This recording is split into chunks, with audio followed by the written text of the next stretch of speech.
and 30% of those have wireless access. So booking a holiday or doing your shopping online may seem safe and practical, but it can be very unsafe.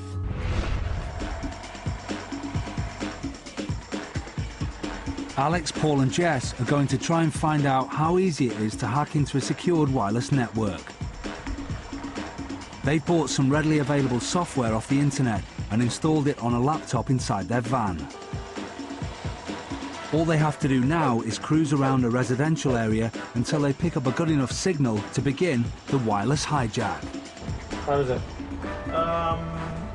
It's a good one. Stop here. Yeah, I got 3. Right. 4. Radio signals from wireless networks may not be very strong, but depending on where the base station is located in the house, it's sometimes possible to pick up several different networks in one spot out on the street. It's very much like watching a TV program. You basically tune into the appropriate channel, and so long as you're tuned into it, you can see what's happening. The technology is designed to be read by anything. Unless you put additional protection onto it, it's supposed to be as simple as possible to make it fast and lightweight and compatible. There's 3 in the area, but this one's got a lot going on right now. They're actually making a bet on putting a bet on that. On this street, the hustlers have managed to pick up signals from 4 different houses. Most homeowners don't even bother to protect themselves with a password, which is the equivalent of leaving your back door open to a hacker. This house, however, has protected itself by using a simple web security setting. But with the right software, this is still easily crackable. All it takes is a couple of minutes to decode their password settings and the hustlers are in. We've got access to his entire server, so if we want, we could download information or transmit information on his bandwidth. Alex, Paul and Jess are now able to see everything this homeowner is doing on their computer. And for the next hour, they watch the victim as he sends emails, browses the web and purchases goods, all from the comfort of their van. Not only that, he's booked a hotel. Look, we actually know that he's going away on holiday, and I managed to grab outbound flight, his accommodation, and the inbound flight. So we know when we're going to be having an empty house as well. So we know when we have an empty house. So it's everything that we need. Let's hit it. Print some stuff off. Right, we're done.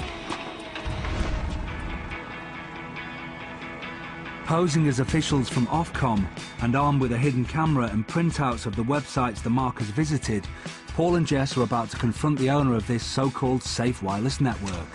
Hi there, are you Mr. Smith? What was that, yeah? Andrew Smith? Yeah. My name's Rob Marks, I'm from Ofcom. Who? Ofcom, we're the Office of Communication. Right. This is Katie Summers. We have some concerns about your internet usage. Do you have a wireless router here? I do. Is this something you've been looking at in the last half hour? Maybe bought Grumpy Old Men? How about, you actually got it from Amazon, I think. Yeah. And did you also buy Mozart's piano concertos? Indeed. Oh, eBay. Is this your eBay account? It is, but I've not used that at all recently. Yeah, but we still have access to that. And we also noticed that you booked a holiday.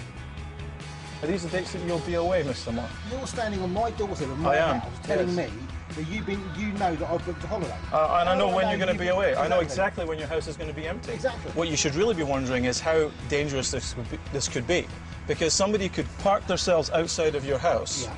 They could get access to your internet server, and from your IP addresses, they could launch an attack on the internet, send a virus out, which if it were to damage the financial institutions of this country, the police would track it back to you. How have you got this information then? What we've done is be able to get access to your network and see everything. Paul explains how he got access to what Mr. Smith thought was a secure wireless network.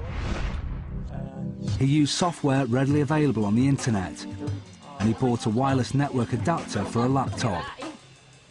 Within minutes, he was able to see what Mr. Smith was up to and gain valuable information. So, how does Mr. Smith feel now? With the money I've spent on some of the software, gutted to be honest, I'll have to say. You know, partially stitched up and completely and utterly gutted. It's simple as that. When I was told about going on, you know, that I'm going on holiday, I was just in disbelief. You know, the thought then that my house could be open to anyone coming in here for 7 days, knowing that I'm not going to be here from whatever date to the day I come back, but for 7 days, somebody can walk in here, untroubled, round the back of the house, and, well, what can I say? That really would have been something to come back to, wouldn't it? And I think everybody now, from what you've done to me, I'm trying to be nice here, but should be very, very concerned. Always be careful about what you send across your wireless network, and if possible, have one computer that's hardwired to the net. And when you name your network, make sure it doesn't identify exactly who you are. And finally, always use the highest level of security available to you, which in most cases will be WPA. Wi-Fi is probably the hustler's dream. I'd say the two most solid pieces of advice are, if you're going to have a wireless network, make sure that there's security on it.